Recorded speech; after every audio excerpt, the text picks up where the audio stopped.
Assalamualaikum warahmatullahi wabarakatuh. Salam sejahtera untuk kita semua. Salam semangat dan bahagia Bapak dan Ibu guru di seluruh Indonesia.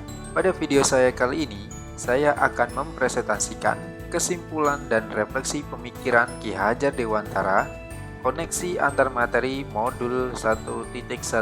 Sebelum saya memulai presentasi video saya, izinkan saya memperkenalkan diri saya dan fasilitator dan pengajar praktik yang membimbing saya dalam pendidikan calon guru penggerak Angkatan 11.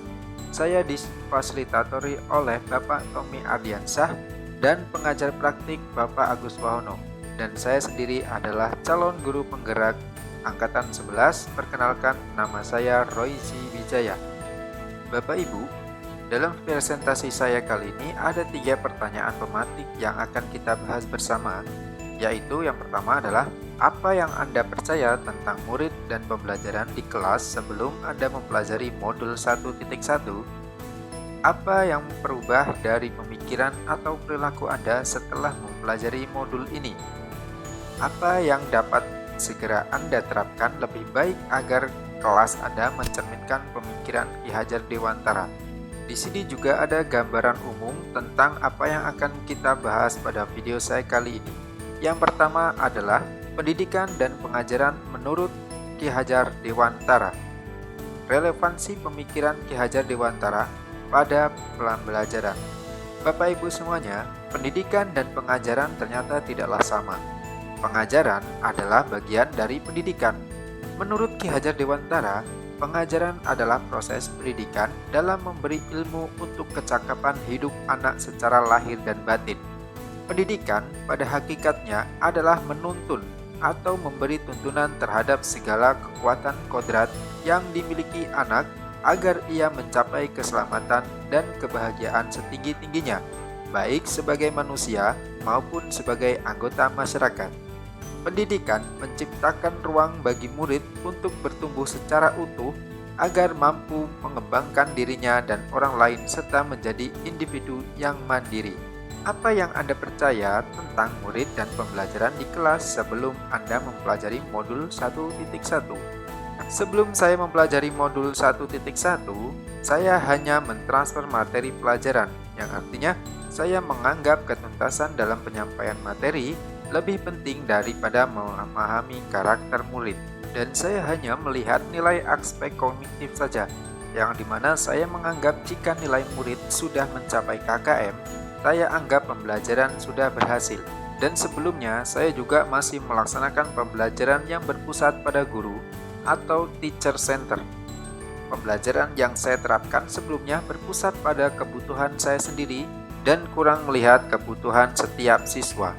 Berikutnya, apa yang berubah dari pemikiran atau perilaku Anda setelah mempelajari modul ini? Bapak Ibu, setelah saya mempelajari modul 1.1 ini, saya menyadari apa yang saya pikirkan dan saya lakukan selama ini belum tepat dan masih menyimpang dari kemerdekaan dalam pendidikan. Seharusnya saya melakukan proses pembelajaran secara menyeluruh, tidak hanya berfokus pada aspek pembelajaran kognitif, tetapi juga ke aspek pembelajaran afektif, psikomotor, spiritual, sosial, dan budaya. Guru harus menjadikan murid sebagai subjek agar sejalan dengan pemikiran Ki Hajar Dewantara. Sebagai guru, harus menjadikan murid sebagai subjek pembelajaran dan harus memberikan kebebasan kepada murid untuk kebebasan berekspresi, kebebasan berpendapat, dan kebebasan berkreasi agar tercipta kemerdekaan dalam pendidikan. Tidak hanya itu, guru juga harus ikhlas, penuh kesabaran dengan segala ketulusan hati. Guru harus mempelajari karakteristik setiap murid, dan guru harus memberikan kesempatan pada murid untuk tumbuh sesuai dengan kodratnya. Apa yang dapat segera Anda terapkan lebih baik agar kelas Anda mencerminkan pemikiran Ki Hajar Dewantara? Yang dapat segera saya terapkan dalam pembelajaran di kelas antara lain adalah merancang pembelajaran interaktif dan menyenangkan dengan melibatkan murid sesuai dengan metode student center. Dan yang kedua adalah menerapkan pembelajaran abad 21, yaitu berpikir kritis, kreatif, komunikasi dan kolaborasi. Yang ketiga adalah pembelajaran tidak lagi menuntut murid tetapi menuntun murid. Menuntun dalam hakikat pendidikan Ki Hajar Dewantara adalah membimbing semua kodrat yang ada dalam diri anak agar mencapai potensi terbaiknya. Ki Hajar Dewantara juga mencetuskan 3 semboyan pendidikan yang berkaitan dengan menuntun. Bapak Ibu masih ingat tentunya dengan 3 semboyan yang dicetuskan oleh Ki Hajar Dewantara. Yang pertama adalah Tutpuri Handayani, In Madya Mangunkarso, dan Ing Ngarso Sung Tulodo. Dan yang keempat adalah mengenali karakter dan latar belakang murid dengan menjalin komunikasi yang baik. Mengenali karakter murid dan menjalin komunikasi yang baik merupakan inti dari hubungan pendidikan yang efektif. Dengan memahami karakter mereka, saya dapat memberikan dukungan yang lebih personal dan relevan. Ini tidak hanya meningkatkan efektivitas pembelajaran, tetapi juga membangun kepercayaan dan motivasi yang kuat dalam diri mereka.